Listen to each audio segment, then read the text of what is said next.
The big stories of the day. Yeah. Hi, Thomas. Exactly. Thanks. Just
Here we go. I've just seen myself on the screen. So let's do it. Hello, my name is Justin Stairs. This is the Brussels Signal studio, and we're having a live stream today.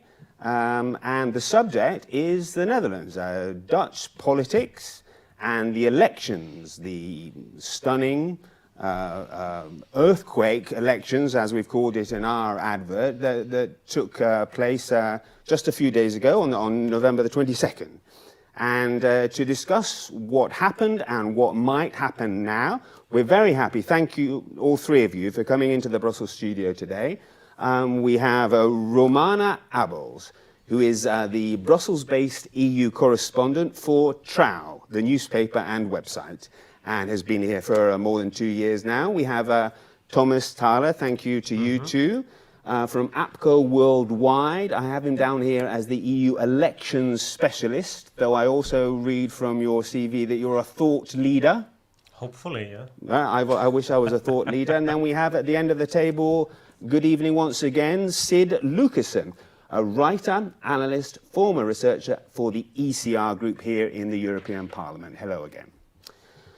So, what I'm going to do is briefly set the scene, and then I would like your opinions, essentially. Well, so, the result of the Dutch elections, it's fair to say, was a surprise in that Geert Wilders came out as the winner. Some had predicted that he was going to do well, but I think it's fair to say that few people had predicted he was going to do as well as he did. 37 seats, almost 24% of the vote. That's almost 1 in 4 people. That's a lot. The second party is Social Democrats and Greens coalition, 25 seats, around 15%. This was led by Frans Timmermans, who is very well known here in Brussels because he was the so-called Green Pope, former Commissioner for Climate Action and what have you. We have now, I'm trying to avoid abbreviations. When you get involved in Dutch politics, there are lots of, you can drown in abbreviations. We have the Freedom and Democracy Party of the former PM Rutte, 24 seats, 15%. And then so another winner, the New Social Contract, which some people have described to me as a sort of radical centrist kind of party, led by Mr. Omtzigt, 20 seats, 12%. And then you have smaller parties such as the Farmers Movement, Farmers Citizen Movement, which did very well in the Senate elections and has around 7 seats, I do believe, from the last elections. D66, more of a left-wing party, 9 seats. The Christian Democrats, around 5 seats. I mean, there are lots of political parties represented in the Dutch Parliament, and I understand that today the old ones left and the new ones came in, right? It was in fact today I saw them kissing each other goodbye. So I guess we have to start by perhaps trying to understand why Mr. Wilders broke through. I mean, is that a fair question? Well, Romani, what happened? Well, let me start with saying I don't know. Okay. So we can speculate on what happened, but we didn't know he was going to grow this fast. We did know him for quite a number of years now, and he was, well, the old guy in politics nobody cared about. Nobody listened even to him a couple of years ago, and then in this election there was something changing, because there was lots of new parties and lots of new leaders, and suddenly he was the more experienced guy in the room. So, and he was funny. I think that happened. He was funny. He was the only one that was funny. But that's not the only thing. There's a housing crisis in the Netherlands, which is quite big. There's a migration crisis in the Netherlands, which is, which is made big. And there's lots of other things that are happening in the rest of Europe too, but and that are feeding into the populists. So Okay. Interesting. You said he was a funny guy, sense of humor, kind of people can empathise with what he's saying because he has the common touch. Yeah. Is that fair? Yeah, he does. Okay. Thomas. I would agree with you that he's one of the more experienced politicians. He has been in Dutch politics for decades. I think he initially started as in the party of Mark Rutte with the Liberals, and then decided, okay, it's probably more successful with changing to kind of anti-establishment party. And I think that's also what made the difference. You see it all over Europe. Anti-establishment parties, sometimes on the left, like in Ireland, in most countries on the right. I originally come from Austria. We see similar phenomenon that these kind of parties in times of uncertainty, first we had the pandemic where people were a bit unhappy or very unhappy about certain policies, staying at home, you have inflation, you have the war in Ukraine. There are so many reasons why you might be unhappy, and it, of course, it affects your daily lives. Yeah, you might worry about your job, about your savings. Housing is expensive, and there is lots of migrants coming. And I think it also helped a bit that it's what actually his topic that was most discussed. And maybe if you just from the subjective point of view of other parties. For them, they made the mistake to actually push a certain topic. For example, the VVD, the Liberals, probably if they have had a different topic to discuss than the focus on migration, they would have done better. But actually, they also supported them. But this general anti-establishment tendency that you see in so many countries, I think it helped. I think it was surprising, the gap from the first party of Wilders' party to the second. 37 seats to 25 Nobody seats, really expected it that high. But I have to say, in the last days, you already saw it in the opinion polls that he could become number one, but nobody expected. And you're right that the gap between number one and number two was that big. So that was indeed surprising. So you're situating him within a general European anti-establishment movement? I think that is a fair assessment, and of course there are specific Dutch reasons for it, and probably you see with many populists that they are also very charismatic personalities, and maybe as a non-Dutch, for me it's a bit difficult to understand where he's more funny than others, as I mainly look at him when I listen to him when he talks in English, for example. But still, I think this charisma is a characteristic that many populists share. And on top, he was kind of using the right arguments or the right topics trended at the right moment when actually the election took place. Well, it sounds like he was a bit lucky to a certain extent. Or timing was good anyway. I wouldn't disagree with you. Okay, Sid. Yeah, indeed, his humor is a powerful point that Geert Wilders has, but I would contend that it was not a light-hearted election, not at all. The election was not decided by humor. It was, in fact, an election decided by deep-felt pains, and the deep pain in the heart of the electorate, and they've been, of course, been willing to give their faith to mainstream parties, establishment politicians, and to a large degree now centrist parties have been abandoned by their voters, and it's because of the pain, the deep-felt pain, and it's not just about migrants coming and immigration. Of course, in the Netherlands, you really have to basically live with your parents until you're 40 years old because there's just no housing. Why is there no housing? Well, that's the result of different crises. Of course, the pressure from immigration, but also nitrogen policies that forbid you from building houses. But then there's a shortage of construction workers, people with practical education. Of course, you can import them from Bulgaria, Romania. But even if you do, these people also need to live. And so there's enormous pressure on the housing crisis, but not just about immigrants coming, but a demographic and cultural shift that has already taken place, that has already transformed the face and features of the big cities. And make no mistake, it's not some signal that Netherlands has now become a racist country, as of course in the EU many people like to frame it. No, because many people actually with immigrant backgrounds have been voting PVV. Why? Well, what's the next contender? It's Frans Timmermans. It was already mentioned by the other speakers. Geert Wilders is more in touch with the people when you compare to Frans Timmermans, who is an EU commissioner on the budget of the EU, gets 10,000 euros, campaigning, supposedly for people who have no money to buy a warmth pump, who have no money to pay for all these sustainability policies and subsidize Teslas and whatnot. People who live in the countryside, who have to drive a lot to get from their work to their house, who are suddenly taxed on CO2 emissions and whatnot. So the people who suffer the brunt of the globalist climate policies, they are the people who abandoned the left and started to vote for Geert Wilders. So yeah, I think it's a perfect storm of identitarian and socio-economic questions that decided this election. And therefore, the Netherlands also within a European paradigm. It's part of a Europe-wide phenomenon, do you think? That remains to be seen. In any case, it's already clear now. Look at the VVD. They dropped the cabinet, they abandoned the cabinet on the question of immigration.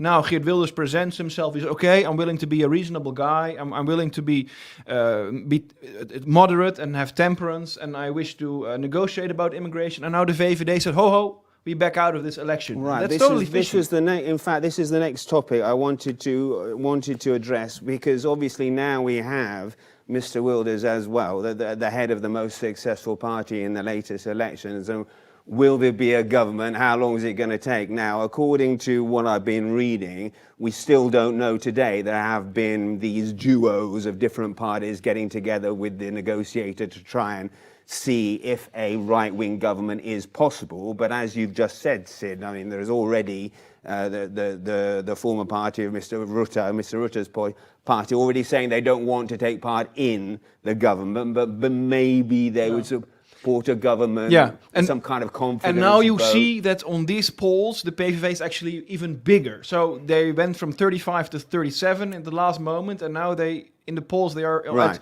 42. Why? Because Mark Rutte, the former prime minister, he wants a job with NATO. And it's been literally said in the Dutch media that if Wilders becomes part of the new cabinet, that on, of course, the level of internationals, globalists, EU technocrats, it becomes difficult and even impossible for Rutte to obtain this new job at NATO. And this got back to the Dutch discourse, and this gave an even further push to the PVV, saying the globalists are actually deciding who will be allowed to run the Netherlands. Okay, so let's talk about, will there be a right-wing government in the Netherlands? Because there is not only the case of Mr. Rutte's party, but also Mr. Omtzigt and the Central Party who have... Wasn't there a photo taken of him? Yeah. Just the other day, he had a piece of paper saying he wouldn't join the coalition, or not with Wilders. He will not join a coalition in a three-party coalition with Wilders and the Farmers' Party.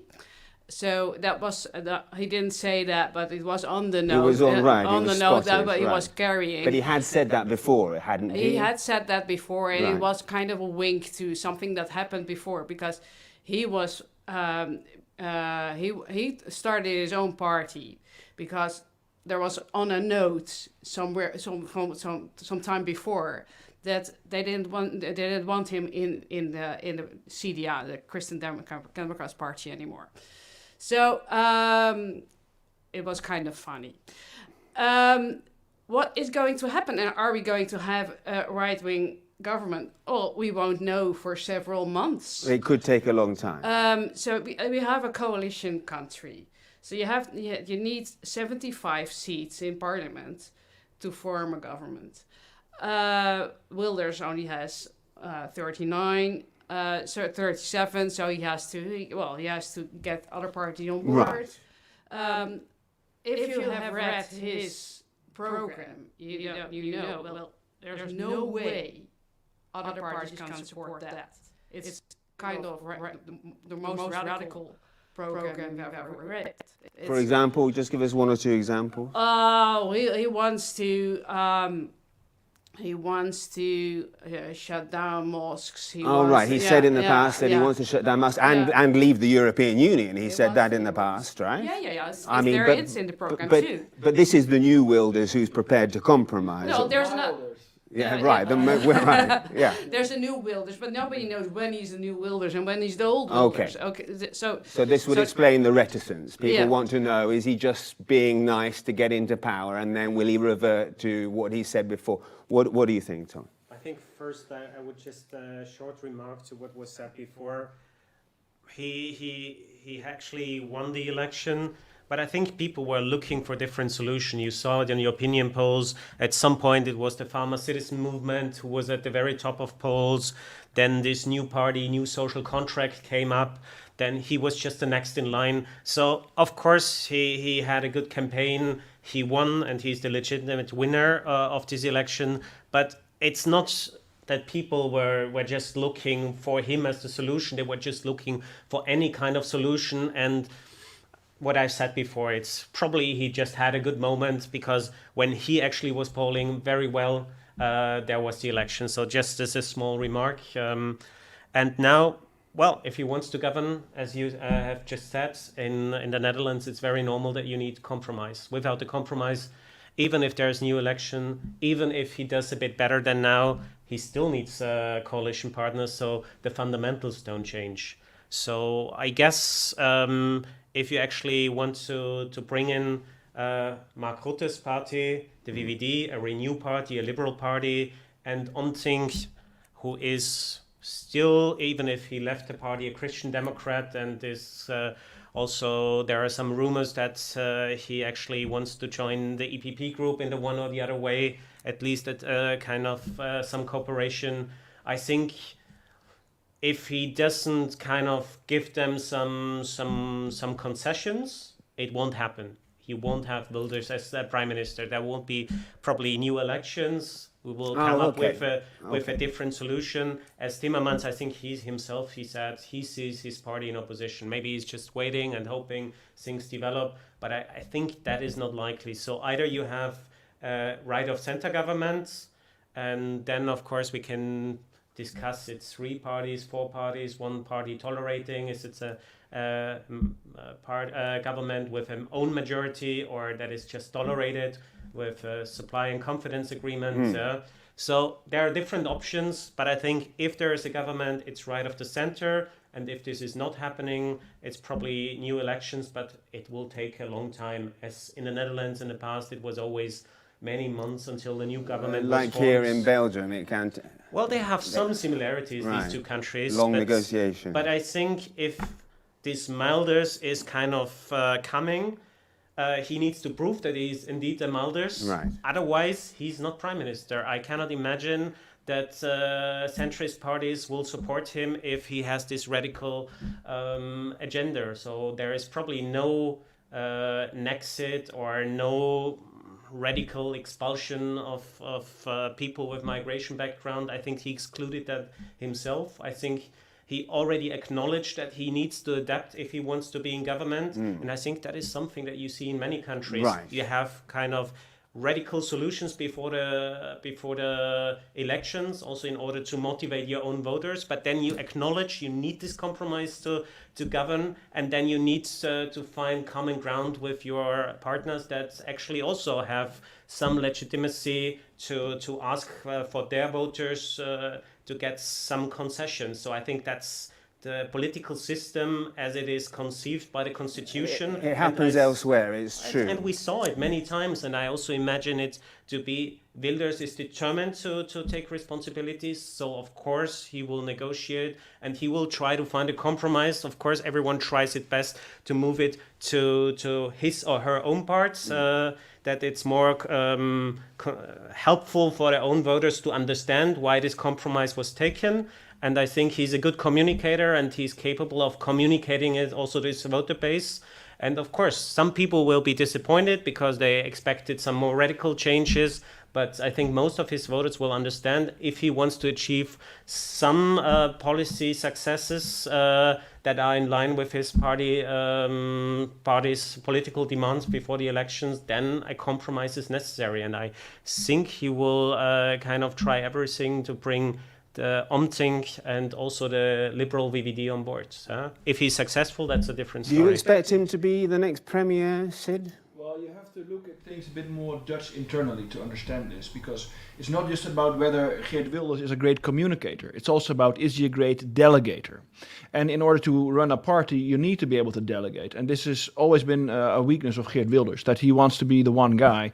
You see it in the PVV, that he is the only member of his party. So we can't even speak of the PVV as a traditional sense, a traditional party like Forum for Democracy. You can become a member and you have everything that normal parties do, like gather for drinks and so on, and have this different hubs. And the PVV doesn't have that. It only has one member, which is Wilders himself, which begs the question, who is he going to push forward as a competent minister? Who does he really think is a qualified guy or woman to run the cabinet? And the answer to that is actually a big dark hole. One of a few of his most loyal people, such as Harm Beertema and Helders and whatever, they have jumped ship right before the elections, in fact. So that's unclear. Who is he going to push forward into his own cabinet? Then another thing is, yeah, you can talk about Geert Wilders being Geert Wilders, making a compromise. But in the end, we've now reached the stage where, and Corona and of course the climate laws and the nitrogen and all that has made it abundantly clear to voters. What's the point of even having a national debate if so much of the directions and directives are nowadays coming from World Health Organization, European Union, United Nations, whatever, if they're already coming from transnational Crimea, and they are directly implemented by local and provincial bureaucrats, already made directly, sustainable development goals directly translated into policy. And that's actually why people voted for Geert Wilders, because they want this sovereignty back. So in that sense, it doesn't really matter how much compromises Geert Wilders can make. What's the point if the policy is already just pumped right out of transnational institutions like the EU and the United Nations and the World Health Organization, goes directly into local policy?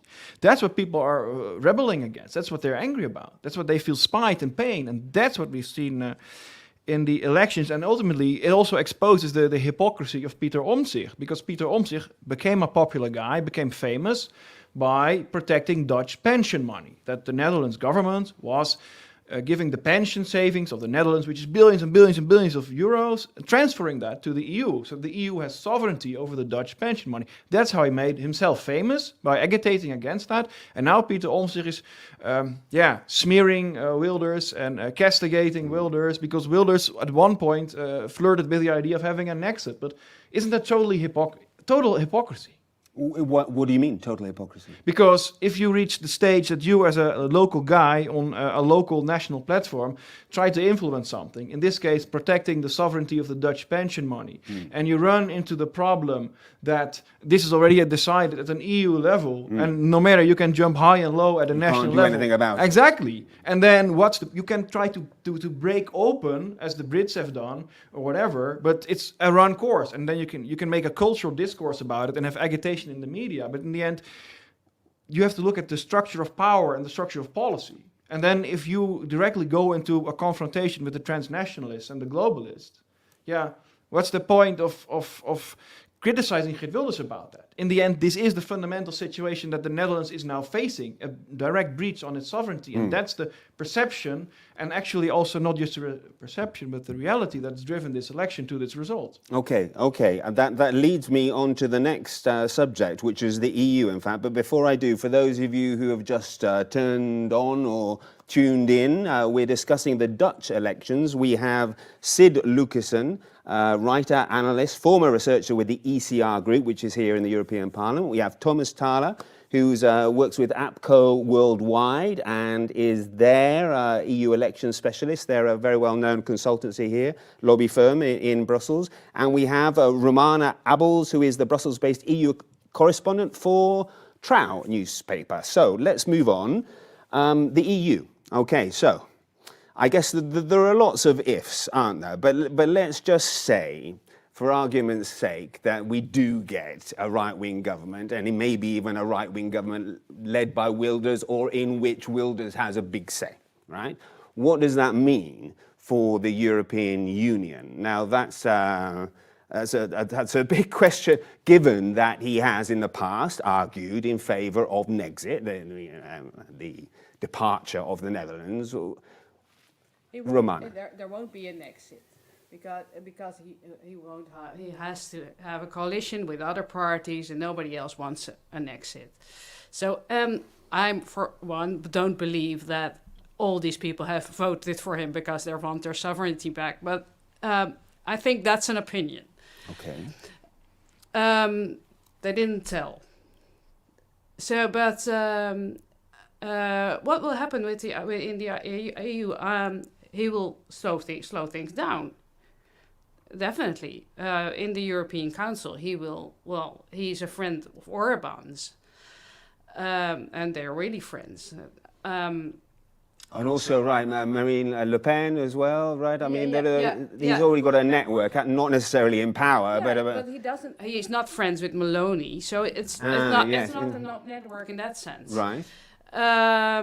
But he's friends with Orban, and I think he stands with Orban on lots of issues. Right. And there's, for instance, the support for Ukraine. Right.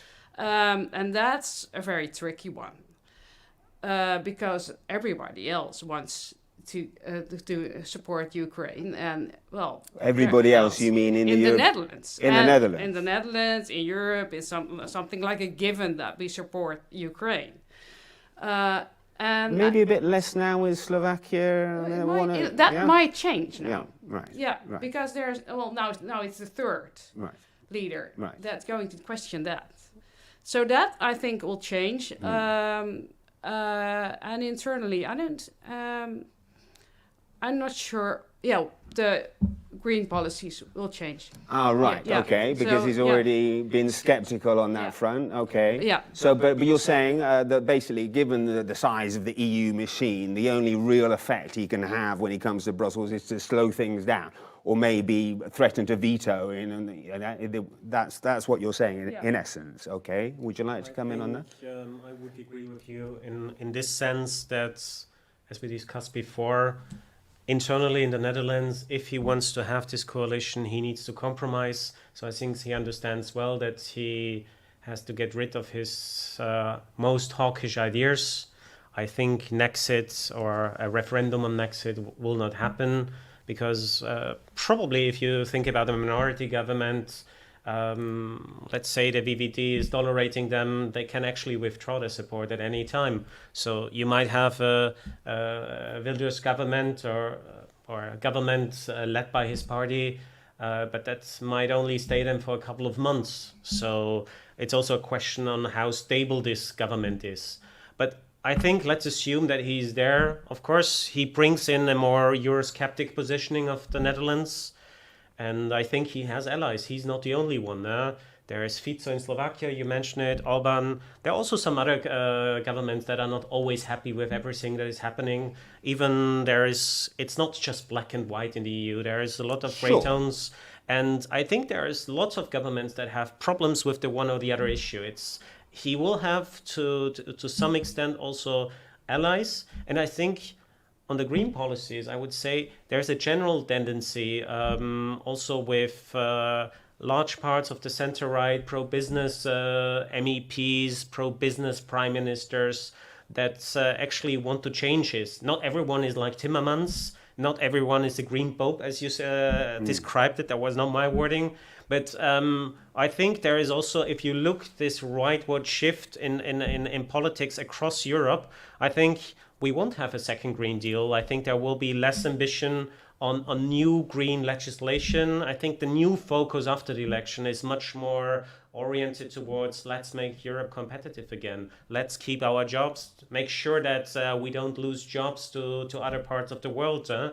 Let's reindustrialize. I think that's kind of a narrative that is more driven by the center-right, also supported by ECR, big parts of the EPP. I think there's a reorientation, and you will see this is gradually happening. And it's not only because of Wilders. He might contribute maybe to this rightward shift, but I think he's only one piece of the puzzle, if you want. Right, and EPP, European People's Party, the centre-right group in the European Parliament for those usually more pro-business and would actually support this focus on competitiveness and focus on keeping jobs in Europe. Right, okay. Feel free to make points or ask questions in the chat. I see there's someone who's all very busy in there.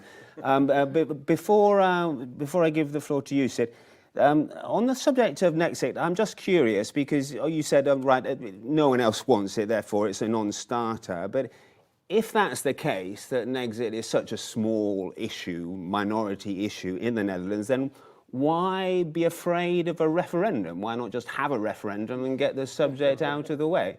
I think it will be just a different focus. He wants to bring solutions to migration. He might want to help to decrease housing prices. So if you actually want to achieve this, focus on these issues. And I think he's a smart guy. He stayed in politics for the past decades. He has so much experience. So if he wants to succeed, and if he actually wants to stay in power not only for the next half year, but for longer, I think he understands well that he actually needs to focus on these concrete problems. Okay, maybe so Nexit's not a big one, essentially. I think he understands if he really wants to stay there, he needs partners. And if you actually, your first thing, you just upset your partners with whom you want to work together, I think it won't happen. Right, Sid. Yeah, I agree with that.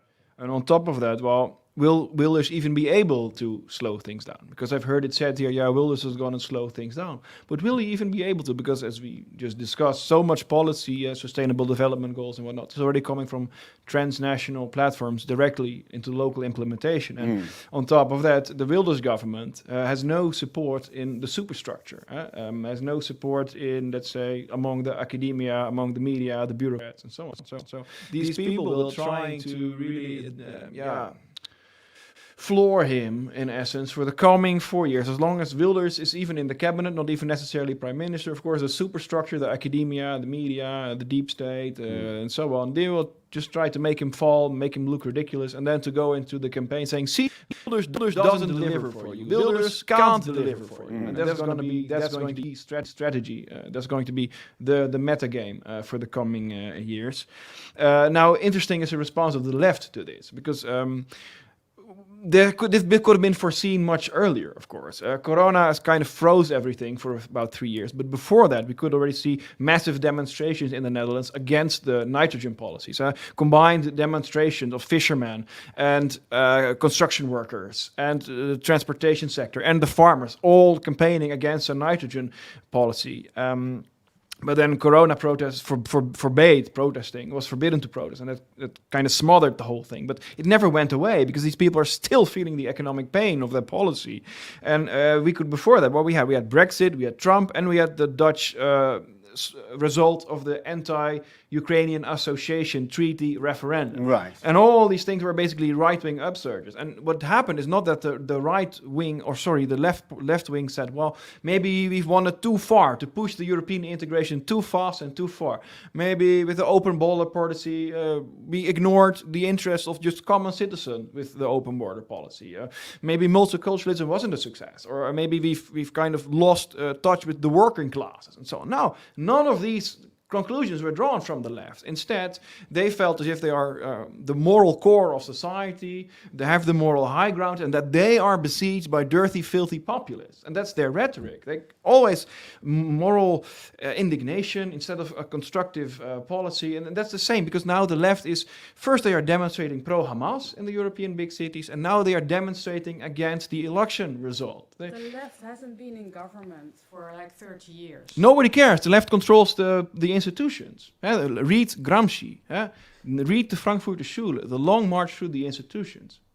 It's just a fact. You also see the so-called liberal party as VVD has been in power. What happened? More government spending, more government committees, more regulations. So this hasn't been a pro-business or a pro-small, medium enterprise government. See it just in this black and white. I think that is too easy. I think it's quite black and white. If you are a guy 40 years old and you're still living with your parents, if you are someone whose nail salon was destroyed because of anti-business policies by a VVD government, then of course you can see things black and white. Go to these 2.4 million voters and say, hey, you see things black and white. And we're not even talking yet about other parties like BBB, Forum for Democracy, only talking about Geert Wilders. Yeah, I think for these people, things have become quite black and white. What about the point that Sid just made? And it's the left that actually sees things black and white with their climate apocalypse. I'm coming on to what about his point that essentially that the left has been blinkered to maybe some of the issues like purchasing power and housing or what have you? How would you react to that? Is that a fair point?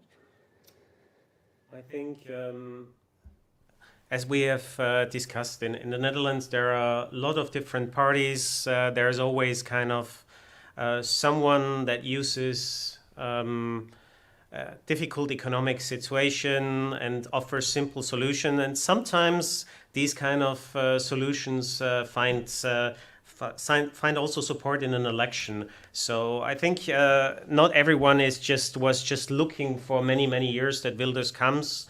Of course, other parties made mistakes. They actually pushed forward the wrong priorities that didn't help people, that were not helping to create jobs, not helping to create the housing prices. Environmental legislation, is that what you're referring to? Partly, but I think you mentioned housing prices. It can be... there are different reasons why people are unhappy with a certain situation. And I think this time they said, okay, we tried out many different solutions in the past. This time, maybe let's try Wilders and a more radical approach. Maybe next time it's different. I think it's not that people, they just wait and jump now on the party of Wilders because he kind of solves everything. Of course, the left made many mistakes in the past, and it was not helpful in really to create perspectives, economic perspectives. But this doesn't mean that everyone is just left, which is not Wilders. And you have more centrist parties, more center-left parties, very left parties. There's different ideas on how to solve issues, and you have 16 different parties. Wilders has 24%, so that means 76% voted for someone else. So that you cannot see that it's the big majority that actually supports him. It's a relative majority, it's many people, but it's not kind of the whole Netherlands now running in this direction and not everyone being super dissatisfied. Okay. But there is discontent, and I agree to a certain extent that maybe on certain economic policies, you have seen the wrong priorities over the past decades, and I think for many people it's a desperate situation. That is true. Roman, I want to touch on the European Parliament. Before I do, what did you think to Sid's point about the Gramsci argument and the fact that the left, however you want to define it, can wield power through other institutions such as the media and what have you? Yeah. And the left who would wish that it could, yeah. Well, it's like being on Twitter with this guy. It's he's reading things that it's not true. Go on. That's the same thing we've heard from the establishment, and they were completely blinded by the election results. Let her finish her point, though. In what way is it not true? Why do you say that? You're saying the power of Twitter is very small. In fact, what are you saying? No. I'm saying that I'm listening to a Twitter feed to my left here. Right. So that is all the fault of the left. I read that on Twitter all the time. I don't know how the left could have done it. I can explain it if you want. I can really explain the rational arguments. Okay. Yeah. Take the bed and brood discussion. So you have to explain that. I'm going to do it. So we had Wouter Bos and Balkenende already decided the so-called generaal pardon. We had, of course, the Pim Fortuyn revolution. That's an amnesty. Yeah. So basically, they literally said, okay, we've seen the upsurge of Pim Fortuyn popularity. He was a politician who was murdered, very critical on immigration. Okay, we're going to deal with this. From now on, we have a full immigration stop, and everyone who is here is going to be nationalized and get Dutch citizenship. So this was basically already dealt with more than 20 years ago. But what happened is that majors, independently supported by lawyers who actually get subsidies from the government to give all sorts of asylum seekers and refugees and have infinite processes against the government. Although this was actually forbidden by the General Pardon, as agreed by CDA and PvdA, also a Labour Party. But what happened is that majors independently started to build refugee centers and adopt refugee centers and so on. And in a way, then the VVD was just put for the block and said, okay, this is what's going to happen, you just have to take it. And then when the VVD was blindsided by this development, and when they were governing with the Labour Party, they said, okay, that's it. And so on all the left lawyers and the human rights treaties, it's gone on and on and on and on, this immigration. So using the courts to make wield their power. Exactly. So you have to explain the Dutch demography situation, the Dutch immigration situation, not from electoral results, because CDA and VVD, they've all said, well, we are quite restrictive on immigration. But it doesn't matter, because the power is actually wielded by judges, by international treaties, by court case decisions and so on. That's how it's continuing all this time. Is that So what is continuing? The problem of immigration is continuing. That's the problem? Yeah, and Yeah, de okay. facto laws are just ignored in practice. Oh, right, okay. Are you agreeing? No, I'm not. I hoped he was finished. You have the chance to respond. No. Well, there's an election. I'm agreeing with him here. Like there's a big majority that didn't vote for Geert Wilders. That's the majority. Right, but that's in a system like yours. That's always the case. So there's That is. So 50%. there's 37. There's 24% of people that feels left out, and I think, and you're right, that we should listen to what their problem is. The government should listen. Everybody should listen. I don't think that someone needs to find to imagine their problems by themselves. Is it sovereignty? I don't know. Is it immigration? I don't know. Is it housing? I don't know. Probably they have different problems. Someone has housing problems, and someone else has immigration problems. I think that's the case. There is no unemployment in the Netherlands, none to speak of. So that's not a problem. Interesting. Yeah. I want to come to you, Thomas, because given your overview of the EU institutions here, because there's another potential issue if there is a Wilders government, and that is the European Parliament, the Independence and Democracy Group, would be the first, Prime Minister, am I right? The first leader of a country within that group? Not in the European Parliament, that would be on the European Council side. No, but has there been another party in power within the ID group? So from the ID group, so we're not talking about the European Parliament, but on the Prime Minister level, on the Council side, I think that it would be the first, if he would be elected as Prime Minister. There has never been before an ID Prime Minister, but as we discussed it before, there are certain other Prime Ministers that probably have similar priorities. I'm thinking about Viktor Orban in Hungary, Robert Fico, who used to be part of the S&D group but was rejected, as he is now in power with an ID member, kind of a nationalist Slovakian party. And so it's not that he would be the only one that raises difficult question and would slow down decision making.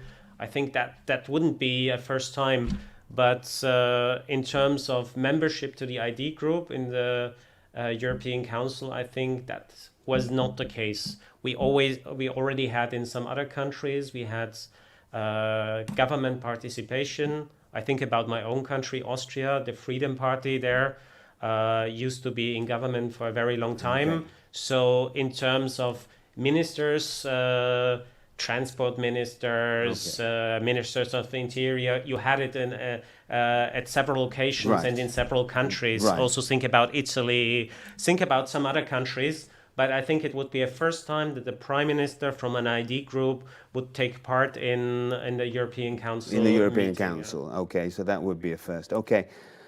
Should we talk about Ukraine? Is this a big factor? I don't know. What is Wilders' position on Ukraine? Is sort of more nuanced, or he doesn't want to send weapons to Ukraine. We're not sure about financing Ukraine. Okay, but no weapons to Ukraine. Is this an issue, Sid? Ukraine? No, I think international politics played only a very small part. And I hear that there's no unemployment, but that absolutely doesn't matter because the cost of living are too high. There's inflation. That's what's hurting people. We have now the working poor. So if you look at the Netherlands about 20 years ago, you'd pay basically the middle class and you had the people living off welfare. But due to all the globalization of the economy, it's now a completely different story. Now it's really the working poor. And that's just people who work very hard and work full hours and still can't get by. That's the new problem here. Okay. That's true.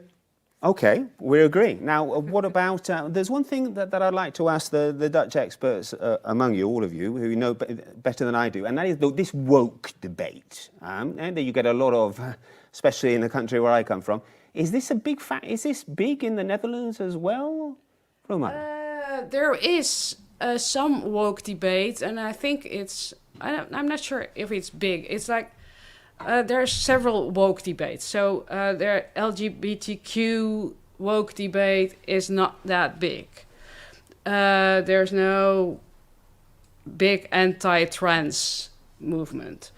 But there is a woke debate about Zwarte Piet. Right. This is for people who don't yeah. know. We should explain who Zwarte Piet is. Yeah, that we had a tradition until quite recently that on the 5th of December. Today. Today, some very old white guy with a beard would come on a horse, and he would bring his servants, and his servants would be black. Blacked up. Blacked up, yeah. Right. Yeah, So yeah. In fact, they were not black, but they had black. Face, Right. So we never thought anything about it. We just did it until the black people said, "This is quite annoying for us." Racist. And we said, "No, it's not racist." No, it's not. No. Well, took us quite a couple of years, and now they are a little bit white with black streaks on them. Well, that's a compromise. Yeah. Is it? That's compromise. So that was a really, really big debate, and that was on both sides. It was very, very heavy. Right. Is that debate over now? I think we still have it here in Belgium. What do you think?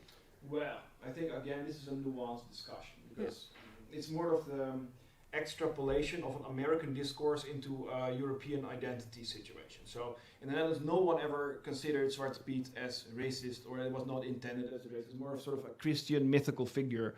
But now, let's say last 10 years, last 15 years, America is more about blackfacing. It's very controversial, but it's controversial within the racial context of the US, which has slavery, plantation. Netherlands has a completely different colonial history with much more nuance in it.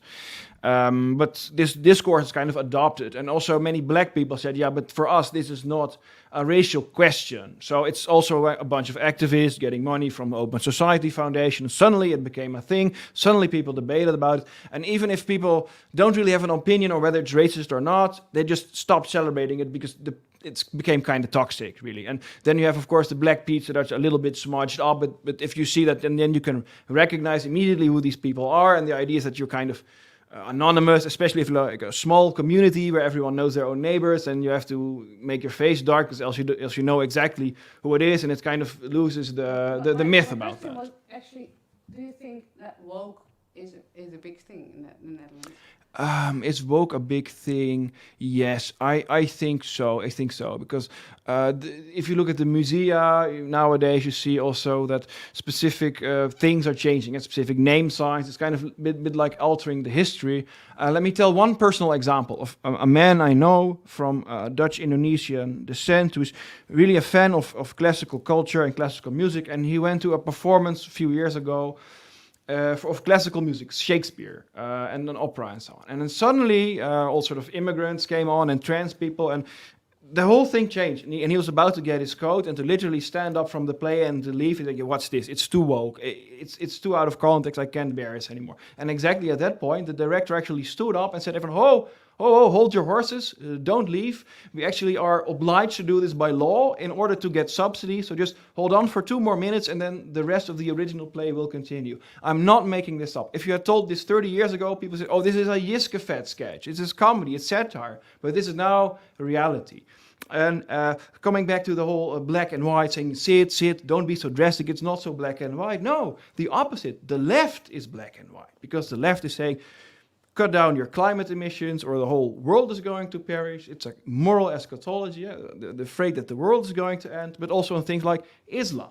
There's many immigrants from Islamic descent who are recognizing Islamic militancy and saying, this is not something we want. We didn't leave a secular Turkey, seeing secular Turkey become Islamic, or leave Iran and to see that the same militant, doctrinary, orthodox forms of Islam are re-emerging here in the Netherlands. We don't want this. These are also people very much inclined to vote PVV. But these are not people who are part of discourse of the left. They are completely invisible, and the left purposefully keeps these people invisible because it doesn't play into their agenda, and instead it's the left framing the PVV voters as racist, as xenophobe, talking about institutional racism. So all in all, yes, I do think that woke is a very important undercurrent. You're talking about cancel culture, are you, basically? Concur. Okay. Societal norms change all in any given time in the past century and beyond.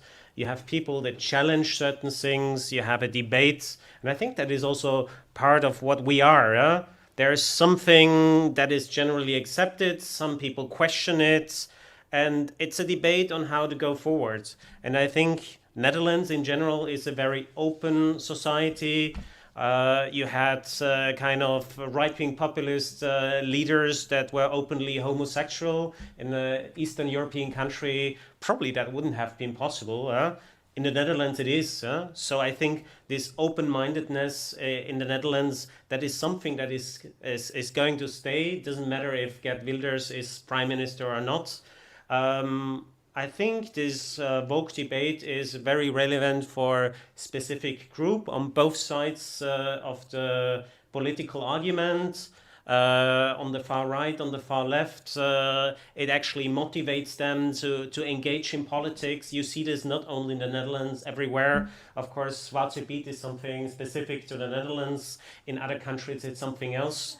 In Belgium too. Yeah, and In Belgium. Belgium, In Flanders. So that is something very specific, but I think that you have this debate on how things develop. I think that is very normal.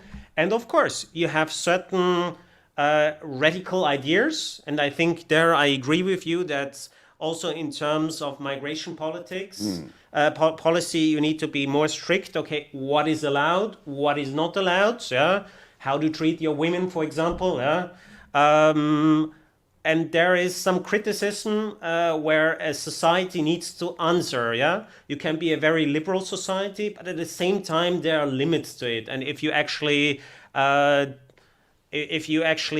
don't respect limits as a state, as a country, you need to say stop. And it can be, in parts, it can be criminal law. It can be, to a certain extent, also that you actually, in media, that people tell you, okay, that is not acceptable anymore. It can be protests. And I think Wilders has a certain point that there are limits to how liberal a society can be. But in general, that's the Dutch people that are very open-minded, and I think it won't change. For example, that you don't accept homosexuals. I think that is something in the Netherlands very widely accepted. Whereas in some other countries, there is a different kind of debate. So I think the fundamentals about this open society, this liberal society in the Netherlands, this will stay, and I think even Wilders knows his countrymen and women best and how they think.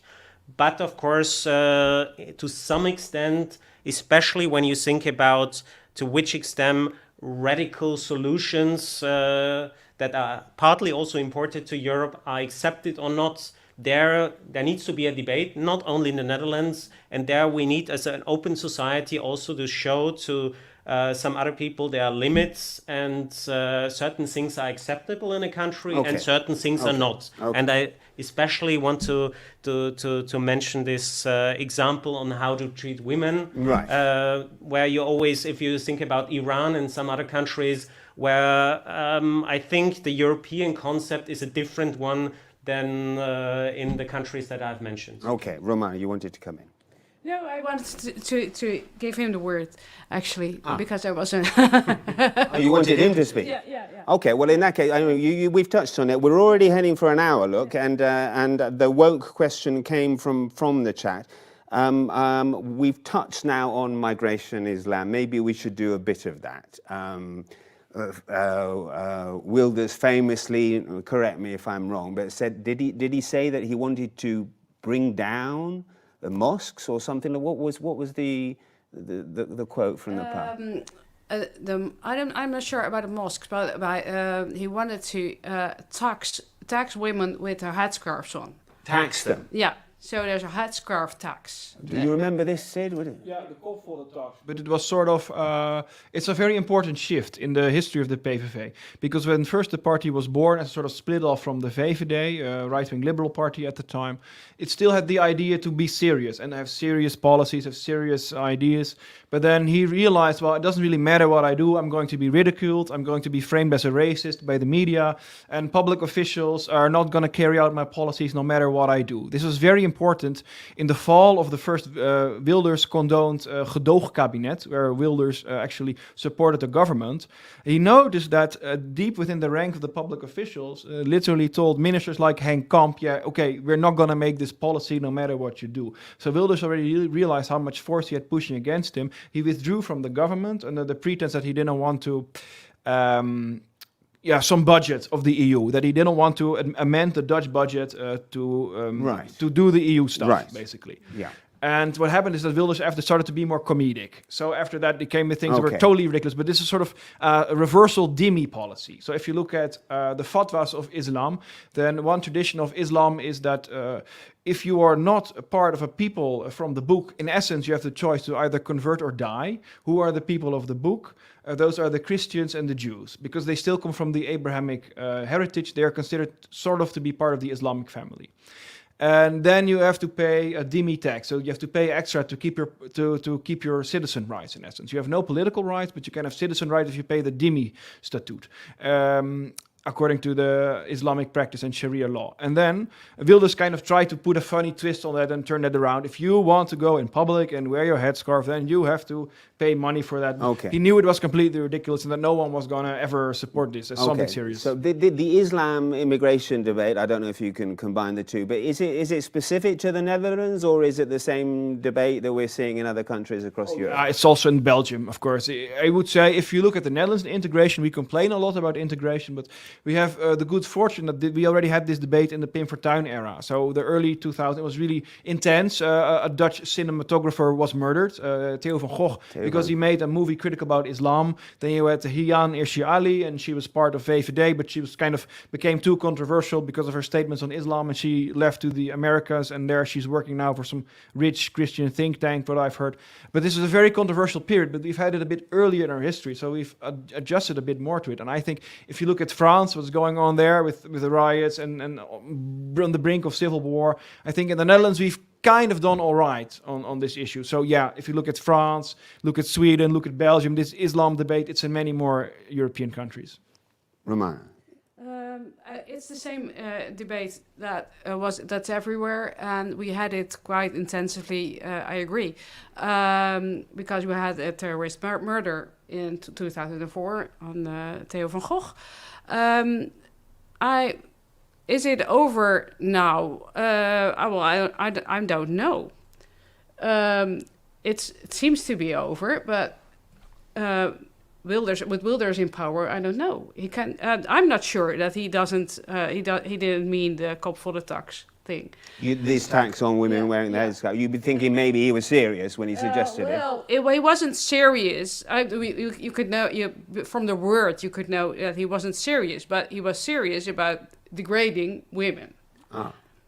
So I'm not very confident about that. That it's gone forever. It could come back. Yeah. You're saying, especially if he came to power. Yeah. Okay. Now I'm very conscious of the time. It's now 6 o'clock. I'd like to wrap it up maybe with some forward-looking and ask all three of you to predict the future. Not easy, I know, but let's give it a try. And also, someone we haven't, I'm looking at the chat here, someone that we haven't touched on is Frans Timmermans, of course, and his should we say, parachuting from Brussels into a Dutch politics? I mean, does he have a future? And will we, okay, let's say in the next 6 months to 1 year, what's going to happen? I'm going to put you on the spot. Thomas, let's go for it. Difficult to say, as you say. We will have now a couple of months of negotiation. Let's see whether the current government, or not the current government, if Wilders is successful to form a coalition. If he cannot form a coalition, you probably have early elections. Then, on your second question, what happens to Timmermans? He might have a second chance to run again. Otherwise, there might be an opportunity to actually try to come back at the European elections for leading the Dutch Red-Green Alliance. I don't know. It's probably up to him. He's already in an age where he already probably could enjoy his retirement. So maybe that is also an option for him. But I think you have a 50-50 chance of having this right-of-center government 50-50, okay. Or early election in the Netherlands. And let's see what is the outcome. I'm not sure whether this is a very lasting government. Maybe it's 1 year, 2 years, because I think it's more likely that it's a minority government that could be tolerated by the VVD, the Liberals. Remain weak, basically. Because I don't know how long this could last, because a minority government as such is always a weak Sure. government form. So it depends very much if Omtzigt and also the Liberals will support him as part of the government, or if they just tolerate it. Then I expect sooner than later early elections. But of course, it's lots of speculation, as you say. Sure. And It's always hard to interesting. predict the Interesting to future, have yeah? a try. Interesting Of course, to you try. always try Sid, and analyze. you try. Well, when you challenge me to look at the future and to glance at a nearby panorama, what I think is that we have this sort of populist, national, conservative, right-wing upsurge. We'll face the challenge that it will have to come up with a foundation myth. It will need to find a strong mythical language to motivate and to mobilize itself.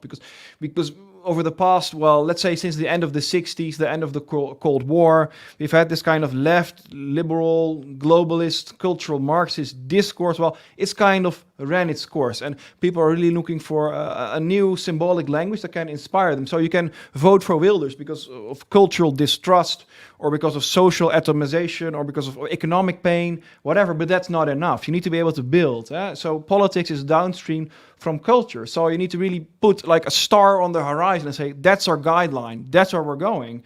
And to do that, you need artists, you need writers, you need analysts, you need painters, you need beauty, you need hope, you need to be constructive. And that's where it's really the challenge is going to be, because then you come down to the superstructure, and those people are, they're usually all now in the mainstream platforms, controlled by the left, indoctrinated by the existing ideas. And so the left is going to lose its relevance, but it still controls the institutions. And that's really the challenge of the right, to build its own superstructure, create its own art, and create its own foundation myths. Irrespective of whether Wilders takes power or not. Concur. That's what Yes, you're saying. exactly. Yeah. But do you think he will? Do you think he will? Well, in any case, if the establishment is going to say, Wilders, we're not going to take you no matter what, Wilders is going to come back with 42 seats. It's going to be even bigger. And the elites cannot try to downplay him. But then you end up with such a big minority that still has to pay taxes and conform to the will of an intolerant majority, that it's become... it's going to become civil unrest is on the brink. Yeah. Right. What about that point? If there are early elections... That is a fair point. Everything you do makes him bigger. Everything you do, everything that other parties do, when they go into government with him and the government fails, he's going to come back bigger. If they're not going into government, then there are going to be new elections. He's going to get bigger. Nobody wants him to get bigger. So... One final point, to look in other countries. Once right-wing populists go into government and have to prove themselves, they promise a lot, but they don't have to prove as long as they're in opposition. sometimes also people adjust a bit their assessment and then also realize maybe next time I vote for someone else. So maybe if he governs, he can prove himself and then he is confirmed by the people. But if they see, okay, he's not solving our problem, he's not solving housing prices, he's not creating jobs, then maybe also the electoral fortune will go to a different party. So if you're an opponent, maybe the thing you want is for him to actually become prime minister in that case. I don't know, but at least I think you saw in other countries, once they govern, the people see, okay, they also only cook with water like all the others, and they have to prove themselves. If they can, of course, then probably they are getting confirmed at the next election. About Meloni in Italy, for example? I would think about the Freedom Party in Austria. Okay.